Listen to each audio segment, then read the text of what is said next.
What is up guys? Ay ngayong araw ang second day ng ating arrival ay di tayo din naman dadayaw sa bayan ng Lipa. Diyan lang sa may palengke at diyan nga po ang day 2 ng ating arrival ay buti na lang at malapit-lapit mga buseng. Ay ari nga po ay din sa may P Torres Street ay iyan nga ang pangalan ng kanilang store, yung JLT Fashion Boutique ay malapit din po yan mga buseng din sa may Novo. Arit papakita ko sa inyo yung aming mga nakuhang sapatos at talaga namang pagkakadamay ng solid ay hindi na magkaigay kung ano ang kukunain at dadamputin ay di ang ating mga nabili din mga buseng sa new arrival na aray.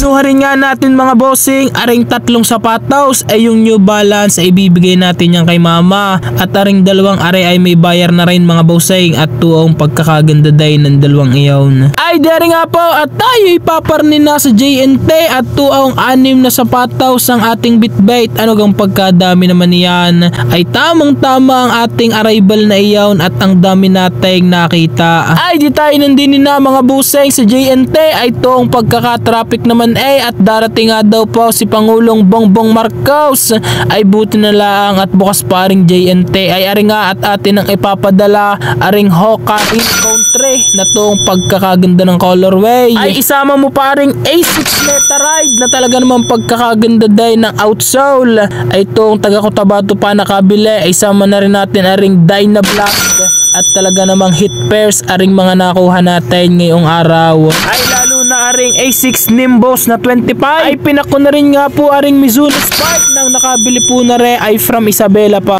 So what is up guys, may meet up tayo ngayong araw dito sa Robinson.